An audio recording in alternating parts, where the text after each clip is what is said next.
Welcome into the Invest in America Small Business Tools and Resources webinar. We are super excited to have you all here, and we will be starting shortly. Welcome, everybody. Excited to have you today on the webinar. We're commemorating the second anniversary of the Bipartisan Infrastructure Law. We're really excited to celebrate this landmark legislation and hear from leaders at the SBA with on-the-ground experience. It's now my honor to introduce Jessica Reeves, Director of Public Engagement for the Office of the Administrator at the SBA. Jessica is an experienced small business owner and nonprofit leader with a history of working at the intersection of media, politics, and culture. She also co-founded Support Latino Business, a nonprofit focused on supporting Latino-owned small businesses. Jessica, over to you. Great. Thank you so much, Meredith, and thanks to the whole team at PPSI for pulling this conversation together. Such a really great time to re-examine all the ways that our small business community, that our entrepreneurs can take advantage of the funding and the implementation of the Bipartisan Infrastructure Law. And I won't take up too much time because I'm so excited to hear from two of my favorite people at the SBA, two of our regional administrators who are, like Meredith mentioned, on the ground every day, talking to our small business owners, ensuring that they have access to our information, to our programs, and really doing the work of getting the BIL funds into the hands of our small businesses. So with that, I'd like to give short introductions. But first, Regional Administrator Elmi Bermejo represents Region 9.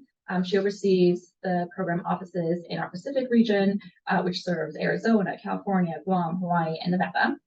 She comes from a small business family herself and leverages her passion for building and strengthening relationships to assist small businesses and entrepreneurs. So Elmi, we're super excited to hear from you. Thank you for being here. And then briefly, I will also introduce one of my other favorite people at SBA, Administrator Ekta Markulier. She represents Region 8 and oversees our Rocky Mountain region, serving Colorado, Montana, North Dakota, South Dakota, Utah, and Wyoming. Before joining the SBA, Ekta was deeply involved in the local small business community through the Small Business Development Centers, serving as Executive Director of the Pikes Peak office, and previous to that, working as the Director of Partnership Marketing with the Professional Board Writers. So excited to hear from you both. Thank you again so much for being here. Thank you. Thank you, Jessica.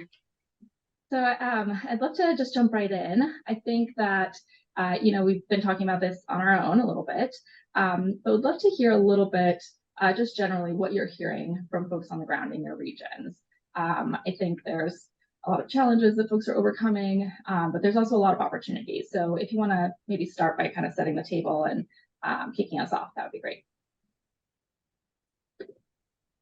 Thank you for that opportunity. Region 9, as was just stated, is California, Arizona, Nevada, Hawaii, and Guam. It's the largest geographic region, and as I like to often say, the sun never sets in Region 9. So we have a gamut of opportunities, yet challenges, because a great part of Region 9 is also rural communities. So we want to make sure that we're reaching out to every single person. And as Administrator Guzman likes to say, we need to meet people where they are. And so when you hear infrastructure, as Ekta and I were mentioning earlier, it's a scary word. And you think, what does that mean? And why does that impact me? But if you have to drive to work or even take a bicycle, you need good roads. If you're going to be making coffee or food and you turn that faucet on and water comes out, you want that to be clean water. So we want to make sure, and I think we're in the best position at SBA because we are dealing with folks right in the communities to talk about why this is so important, that this unprecedented federal funding is open to so many people, and how do we get the word out? And I think that's the challenge, to make sure that we put it in language that people understand, that we connect them to resources. And Ekta's going to talk about our resource partners, because the other critical thing that people need to know is that they are not alone. There is so much assistance for folks who just are reticent, a little concerned, not sure what's going on, but just dip your toe into the SBA resource and you will be amazed at all the things that we can do to really help folks every step of the way. I love that. Yes, dip your toe into wonderful lifeguards here to help you out with that. Ekta, would love to hear a little bit about what you're seeing in your region, how you'd like to. Yeah, so region 8 is a very large area, 580,000 plus square miles, very rural as well. And so ensuring that we are reaching all businesses in our communities is incredibly important. And with this infrastructure law that we'll be talking about here shortly, as Elmi said, it should not be a scary word. And there's a lot of support. And what we're seeing with businesses is the question of, how do we get our piece of the pie? And that's what we'll be talking a little bit about today is how do we engage?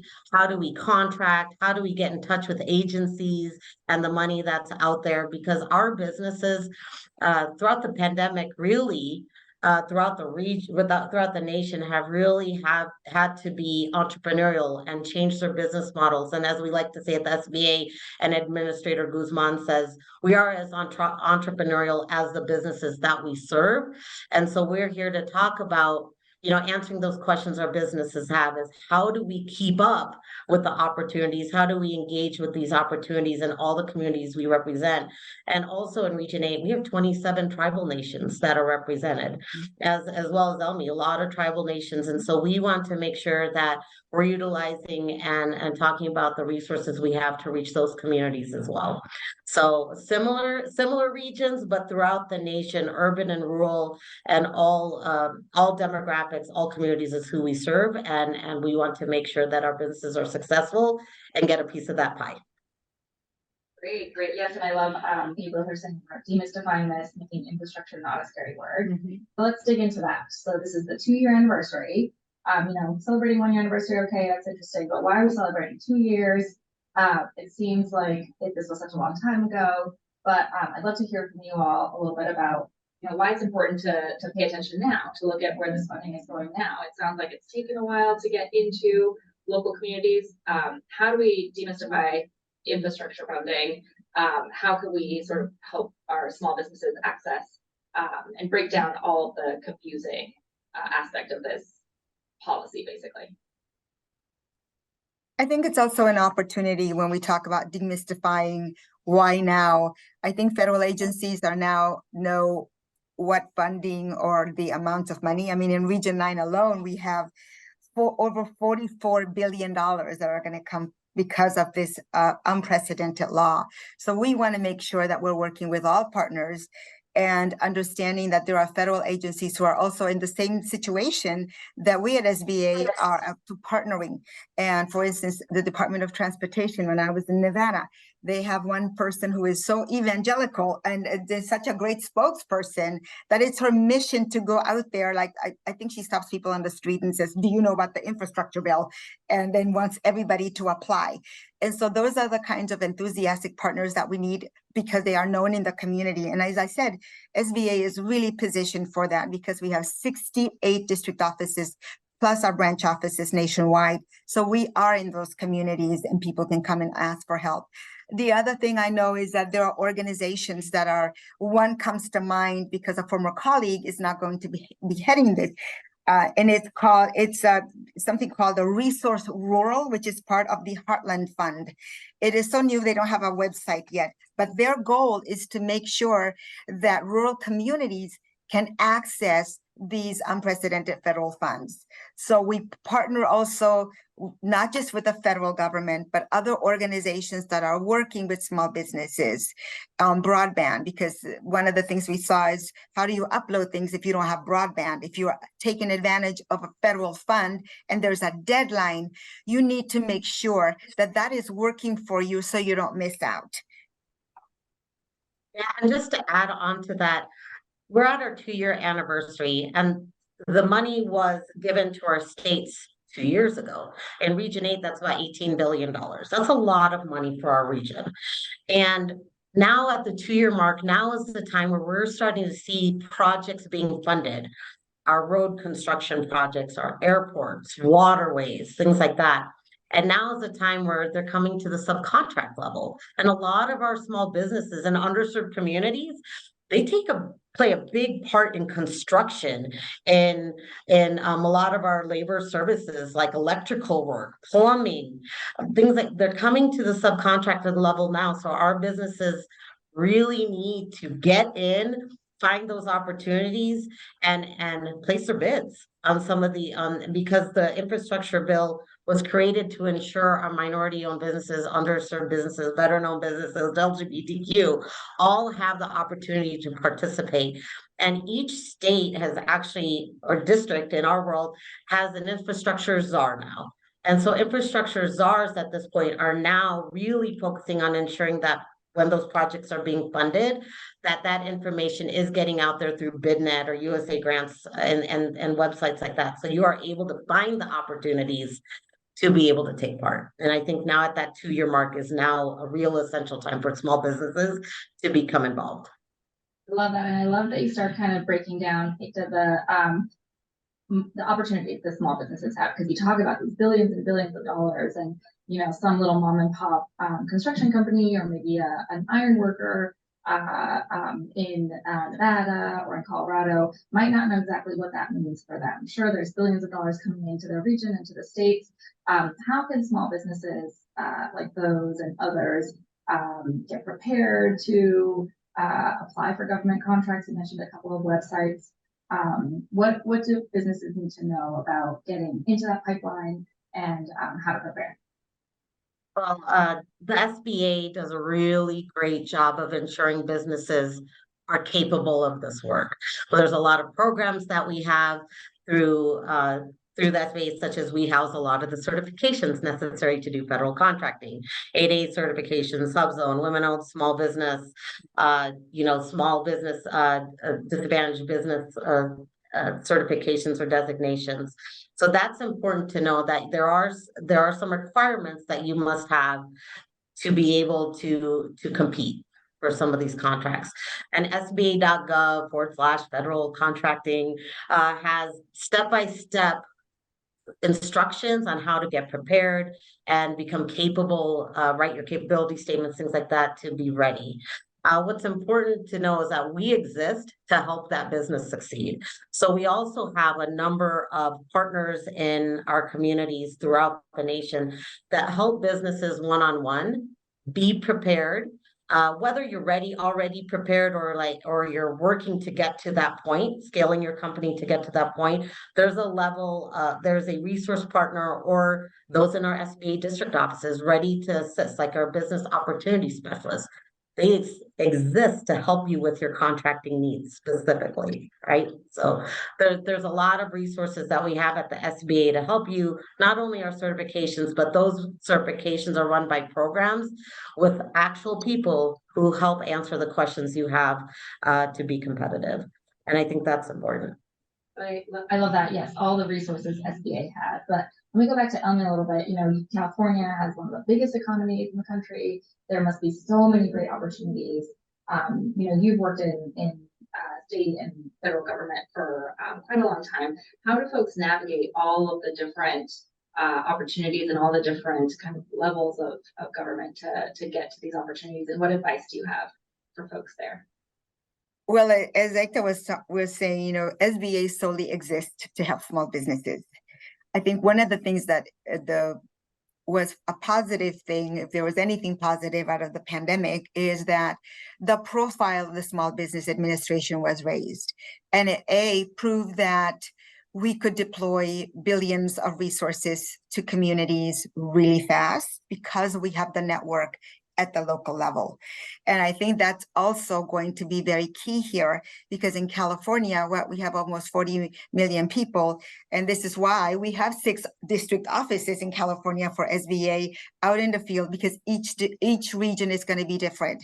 We have from our Fresno office, which is in Tulare County, where like all of a sudden, a river sprung up because of the floods. We also have a lot of these things where we've been subject to so many disasters, natural disasters, mass shootings, but all these things also point to the need for small businesses to really be resilient and to be prepared to take advantage of all these federal funds at this time. So I think in part, our profile that has been raised, people look to us for assistance for small businesses. We also work in California closely with the governor's office, the mayor's office, and anybody that is doing anything with small business, because all of a sudden people like small businesses, but we also not just want to like them and say, isn't that a nice thing? We want them to thrive. We want them to have the tools that are necessary to make sure that they succeed, because at the end of the day, these small businesses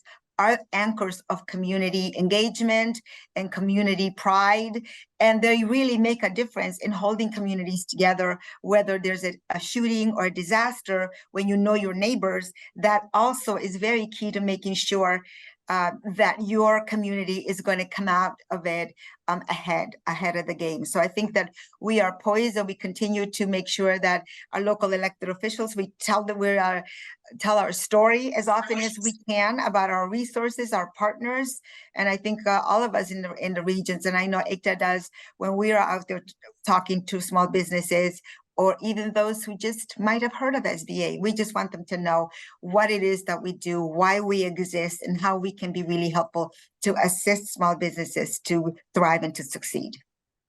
Yes, I love that. And I love how you're talking about just the day-to-day talking to small businesses. They are the backbone of all of our communities. They show up when there's a disaster to feed our communities, to house our communities, to help. And SBA is here to support those small businesses. I'd love to maybe wrap up with some thoughts from you all, some success stories or some things that you're hearing from small businesses about either how they've been able to take advantage of some of this funding, or how they're looking to navigate these systems. Would love to hear, anything specific you all have from folks on the ground and small businesses that can inspire our small businesses and folks tuning in here today. Well, I have one example where you think, well, why is fixing a road so important? And in Arizona, there is a West Valencia Road, and they're creating a safe and equitable community connections. So there's $20 million in Piedmont County for that, to improve a 1.3 mile section of the road. But if you're trying to get to your business, you want to make sure you're getting there not only safely, but on time. If you are delivering things, the supply chain, freight, all of that is going to help that small business. So you might think, is that really impact me? Of course. And so you have to get there on time. So this is really an important thing that on the face of it, you might not think is helping a small business, but it is, because people have to get to their job on time so that they don't lose that job. You have to deliver your products, or whatever it is that your small business is making.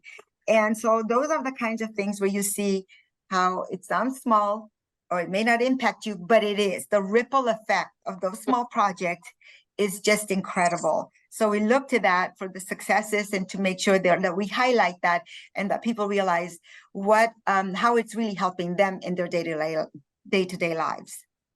Great. Yeah, and I think, and Jessica, to add, I think just the opportunity is creating light in our businesses' eyes right now. There's money to bid on and to be a part of, to grow our businesses. And like I said, if we don't have our roads or our water or our broadband, business growth won't happen. And to see this type of money being implemented by our administration into our communities, there is this huge ripple effect. And so as we see these subcontracts coming out, we will have more success stories of businesses taking part. But I find success when I see a business's eyes light up when they're like, oh, we have an opportunity to be a part of this, and being a part of the technical assistance to get there from our small business development centers, women's business resource centers, veterans business outreach centers, and partners like Apex Accelerator, who focus specifically in this world of contracting. To see our businesses get excited and get ready and now be able to bid on these contracts is what I'm seeing now every day in our communities. And I can't wait until 6 months from now, when we actually have millions of stories to talk about our businesses taking part in this infrastructure growth. I love this. So already benefiting, like Elmi is saying, from the actual infrastructure, from having dependable Wi-Fi, from having dependable roads, And then Ekta, I love your point too, actually having the opportunities to continue making our country better, building our economy, building our infrastructure through actual contracting opportunities. So I think that those are so many really great resources and points. Anything else to close us out? I'm so grateful to both of you ladies for joining us today and celebrating this amazing anniversary and getting the word out and continuing the drumbeat, doing so beautifully what you both do every day. But really nice to get to do it with you here today. Don't forget, you so much. SBA.gov. Great. All right, Meredith, thank you so much. Back to you. Wonderful. Thank you all. Really appreciate the conversation and examples that were provided in the regions from our SBA experts. And now would love to turn it over to my colleague, Katie Wannenberg, to provide an overview of today's presentation. Thanks, Meredith, and thank you for all being with us today. At the top, I just want to say that all of this information will be shared in a follow-up email, since it's going to be actually quite a bit of information with our time that we have left, but also don't want to feel like you have to scribble through a lot of notes or feel like you're only going to hear this one. So we'll jump in. We're going to highlight some big initiatives by the administration, talk about some programs, also just highlight for you, and thus you can highlight for your employees and network some important deadlines and program opportunities to make sure that you are availing yourself of all of the resources that are available to you as a business owner and a business stakeholder. So first, wanted just to kick off with a quick overview highlight of the Investing in America strategy and commitment and how that is helping small businesses. I think for many of you to know that there are historic pieces of legislation that have been passed in the last 2 years, including the American Rescue Plan, the Bipartisan Infrastructure Law, the CHIPS and Science Act, and most recently the Inflation Reduction Act, all of which have pretty substantial and meaty small business components to them that are driving innovation within the United States small business economy, promoting domestic and foreign investment, focusing on a lot of infrastructure, as you can imagine, with the Bipartisan Infrastructure Law, to make sure that businesses can move products and people, if it's employee focused, safely through our country, really focused on economic growth, job creation, and competitiveness. And also one thing that I think is really important that a lot of small business owners have been talking about is this piece about sustainability and how it ties to long-term economic prosperity. So a lot of different different pieces in these pieces of legislation targeting really focus on the small business community. We're going to share a little bit more as we move forward in the presentation. So wanted just to flag, we're actually, I think today we're celebrating the 2-year anniversary of the Bipartisan Infrastructure Law. We have the American Rescue Plan that came into effect March 21. We then have the dual bills of both the Inflation Reduction Act and the CHIPS and Science Act that were signed into law in August 2022. So we've had some traction on how these bills have been impacting the lives of small business owners across the country. Again, we're going to send this deck out, so feel free to kind of just listen to the information, jot down some notes of things that you want to look up, but don't feel like you have to scribble your way through the presentation. Next slide. So first, the American Rescue Plan, which of course, was signed into law in March 2021. This was the government's last piece of major legislation to help address and support the country during the COVID-19 pandemic. This included, substantial support for small businesses, expanded unemployment benefits, really was also looking to ensuring that business owners like yourself had the tools to fully recover from the COVID-19 pandemic and really look forward thinking in, how are we going to ensure our economic security and our economic future. As we continue to work through these subsequent pieces of legislation, I think one of the benefits that we did have, if we want to call it benefits from the COVID-19 pandemic, is that I think we were able to really look at the landscape of our country basically and say, okay, where can we make some investments to ensure long-term growth and sustainability. So next slide, so we can talk a little bit about the biggest thing with the American Rescue Plan was the creation of the Community Navigator Program, which was a $100 million grant program awarded to all 50 states and Puerto Rico, really focusing on supporting small business owners in underserved communities and creating these community hubs that really work to empower and lift up those organizations in community that are working in support of our small businesses and underserved communities. As you can imagine, this, much like the SBA's work does, which is of course all small business owners, but also focused on socially and economic disadvantaged small businesses, rural communities, women's, and veterans. Certainly here we have a link to learn more about the Community Navigator Program, but certainly hope that you've been connected within these hubs in your communities to support your small business growth. Next slide.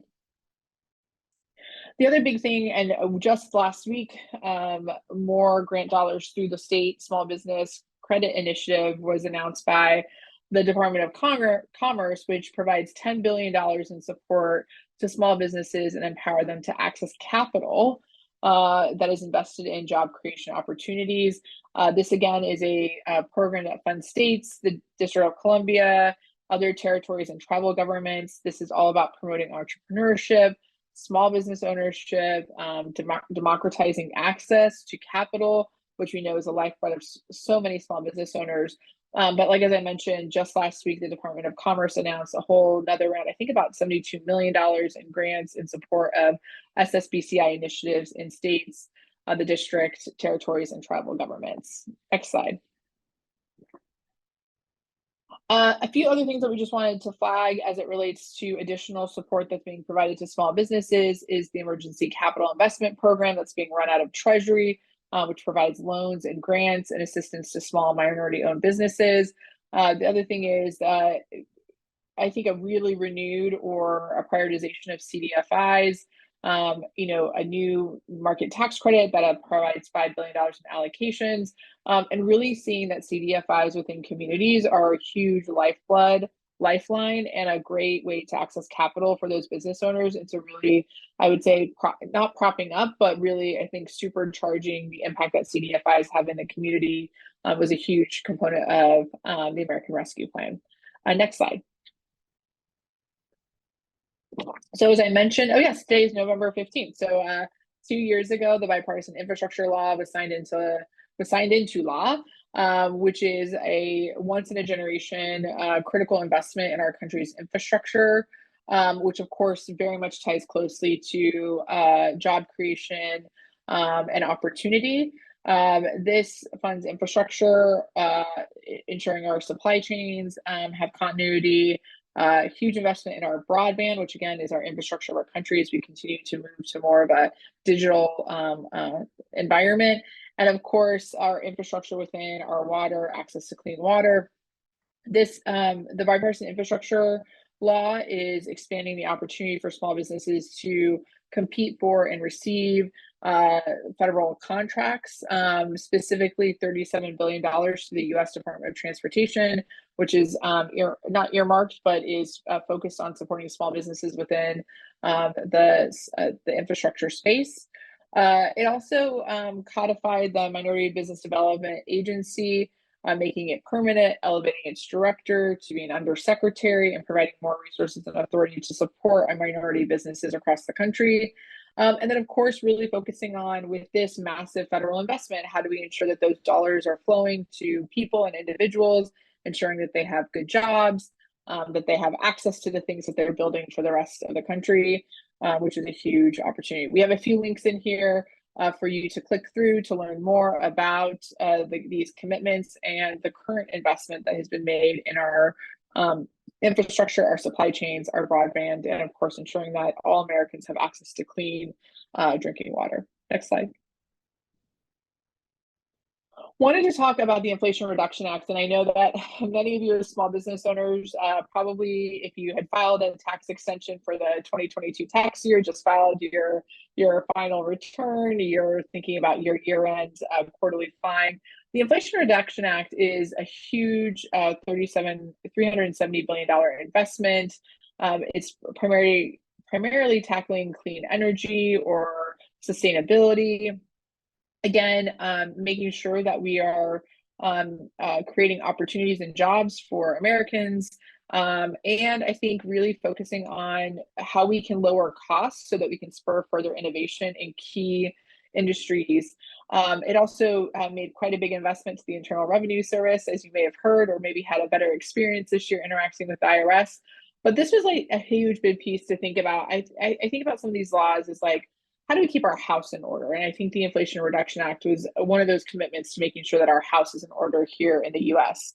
So next slide. I think one of the biggest things too is a ton of resources here that we really encourage you to learn more about. There is a whole new slew of tax deductions that are available to small businesses and individuals as they take a march towards greater sustainability efforts. And really thinking about how that impacts small businesses. So small businesses themselves, or the small business creation that comes from increased sustainability programs, but also recognizing how businesses themselves can be more sustainable, and how do we make sure that they are continuing to be more competitive in this global marketplace. And of course, as we all know, a huge concern for small businesses and all of us is the impact of rising costs. So how can we institute and implement ways in which we are seeing costs decline? We're seeing the expenses to small businesses decrease so that businesses feel more confident as they go into 2024 planning and 2025. Next slide. The other bill that was also signed into law, the CHIPS and Science Act, as many of you have probably heard, is the US's response to this global competitive space as it relates to manufacturing, and primarily within the chips industry. This act really incentivizes domestic semiconductor manufacturing and promoting supply chain resiliency. I think all experienced that during COVID as a business owner, as a consumer, and also reducing the dependence on foreign sources for those materials and products that are important to our own manufacturing industries here in the US. But also our global competitive posture. It's really interesting of late, maybe you've been reading more about how the US is thinking about artificial intelligence. That's a big piece of the CHIPS and Science Act, quantum computing, and definitely advanced manufacturing. I'm sure you maybe, depending if you're in Arizona or New Mexico or Ohio or Pennsylvania, you've been hearing about some new investments as it relates to advanced manufacturing coming to your state. Next slide. So of course, as we always want to take a perspective of how does this impact small business, one of the biggest things is that there is a huge effort within the CHIPS and Science Act to support small businesses who are looking to be, or who are a part of the supply chain for the semiconductor manufacturing industry, or interested in getting into the semiconductor manufacturing pipeline. And so to date, there's already been an announcement of about $50 billion in investments. About $150 billion total, ensuring that small businesses have a role or a place within that supply chain. Really focusing on how can these investments not only support the businesses that are receiving them, but really looking about things from the worker and community perspective. And really, of course, focusing on deployment of more resources to get our children STEM ready, to encourage more job creation in the STEM fields, and create pipelines for good jobs. Next slide. I do think that we all just want to flag that there's been a couple of guides and templates to talk about the CHIPS incentives program. So again, this deck will be circulated after the end, but it does include some notices of funding opportunities. Would encourage you, if you're in this space, to look at those and figure out how maybe you can be a part of this investment in our manufacturing pipeline. Next slide. Finally, of course, we just had a great panel talking about how the Small Business Administration continues to be the go-to source for all small businesses as it relates to access to capital and improving agency services. So I want to just remind you all that there's a great agency out there who's doing the work in support of small businesses. So next slide, as we talk about those resources. So, pretty much we want to make sure that everyone is always aware of what the program availability at the SBA is. So you have, of course, your traditional loan programs, you have your investment in capital, disaster relief. Unfortunately, if you should be a victim, a survivor of disasters, surety bonds so that you can make sure that the SBA backed bonds, guaranteed bonds for the work. And then of course, a whole host of government grants to help businesses do research and development. Next slide. So first, let's start with the access to capital piece or the loan. So you have three major loan programs that are SBA runs: the 7A, the 405, and the micro loans. I think one of the things that people need to realize is, you know, with the SBA, with these tools, you probably need to be matched with a right financial partner to determine which one of these programs that you could avail yourself of and learn more about. And I think that these are all great programs for new small businesses, for existing small businesses, to take a look at to see if they fit with the needs that you have for your capital. Next slide. The other big thing too, that I was just talking about this, so it's a nice transition into, is the lender match piece of this is really using a tool that allows you as a small business owner to find the right lender to support you in your small business.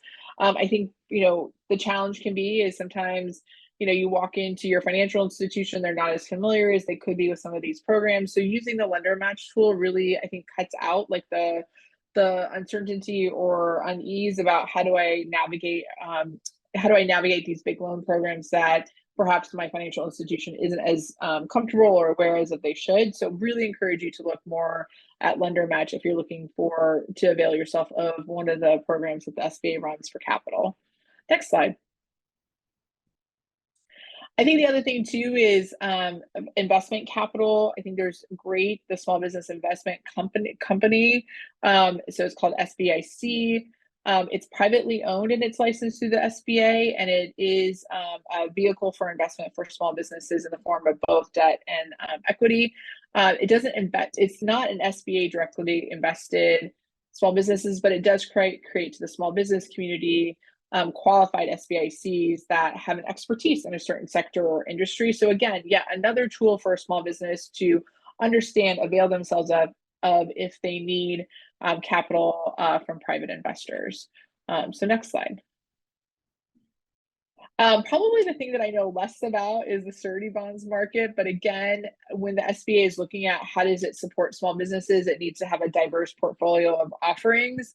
And so again, these surety bonds are really important for private contracts. And so you can work with the SBA to guarantee that bond, and I think that is really important, especially as small businesses are going through the government or private sector procurement process.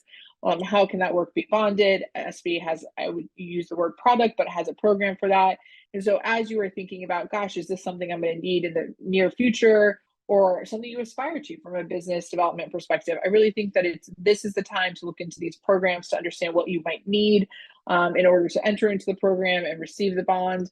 But again, I think as you were really thinking, the SBA continues thinking about what do small businesses need, they're developing these programs to support them. Next slide.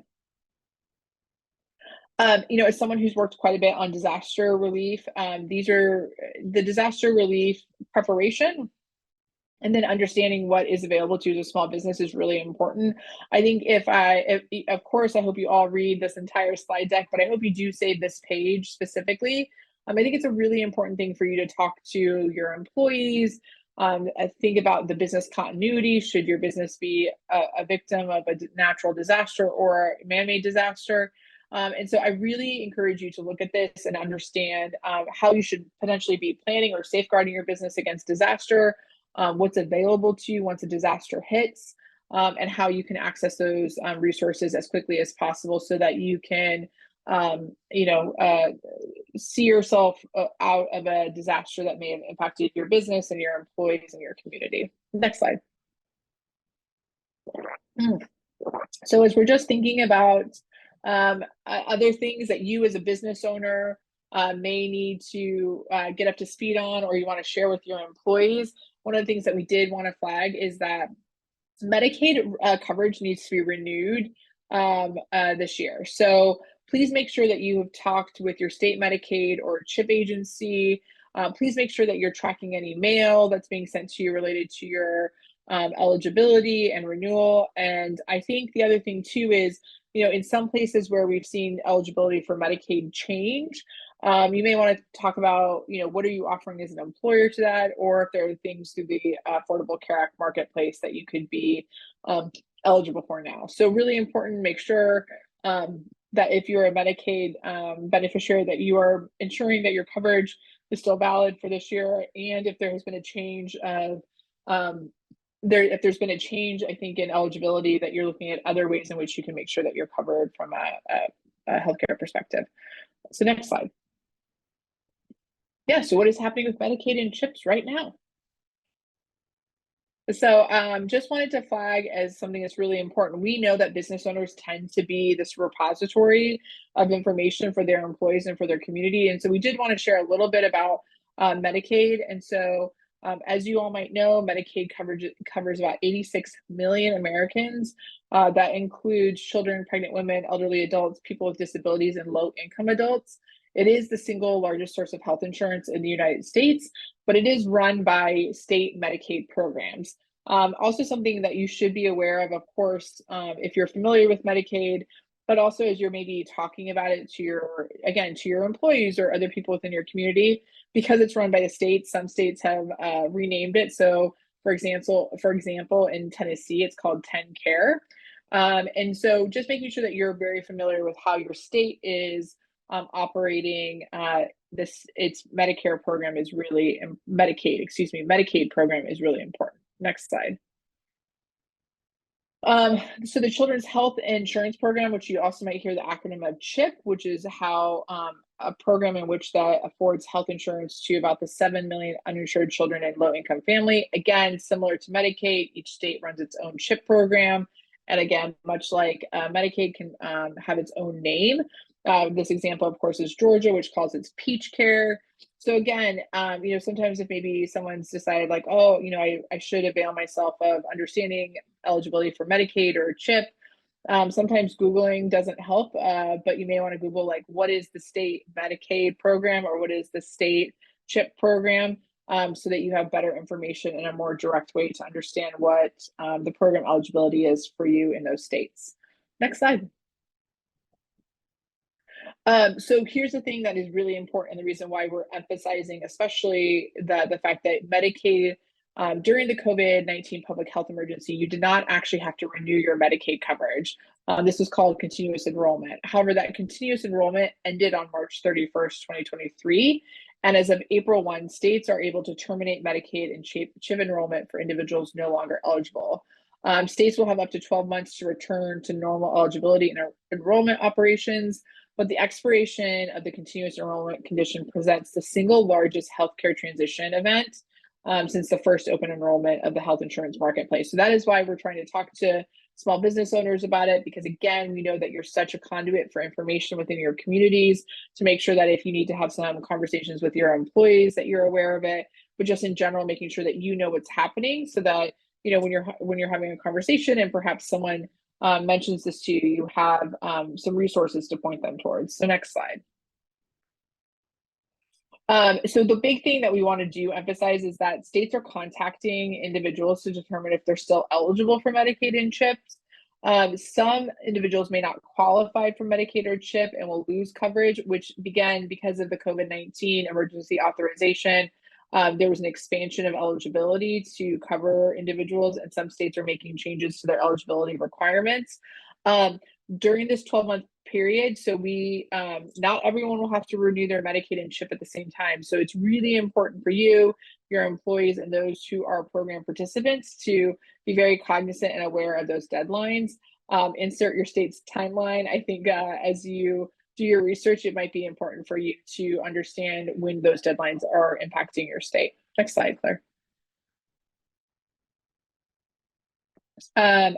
I think the biggest thing too is that there's a broad concern, of course, as you probably know as a small business owner, that healthcare and healthcare coverage is the biggest expense that you have. Of course, having a healthy workforce is important to our long-term competitiveness. And so unfortunately, because of the changes, there are about 15 million people who are estimated to lose Medicaid and CHIP coverage. Of that, we believe that there's probably about close to 7 million that are still eligible but are going to lose coverage because they don't respond to an enrollment request, they don't understand it. And so this really has an impact to your workforce and your community, especially since we see and anticipate about 5.3 million children will lose coverage. And this will, of course, hit communities of color quite dramatically. And so we really just want to make sure that people are aware of the steps to renew their Medicaid and CHIP coverage so that we don't see these lapse in coverages and impact to the workforce.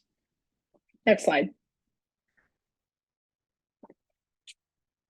So I do think that, again, not to overemphasize how important it is, but we will see states have different processes. So if you have employees in different states, you may need to ensure that they know if they should be looking for something in the mail or something via, email. And since for some people, this might be the first time that they have to renew their coverage, that might be a new experience for them, which might inadvertently cause them to lapse their coverage because they don't realize they need to do that. Next slide. All right, well, I know we can, of course, always make sure that questions get directed to our partners at the SBA and here we go. Thank you. Thank you for advancing. So if you have any SBA related questions, please send to answerdesk@sba.gov.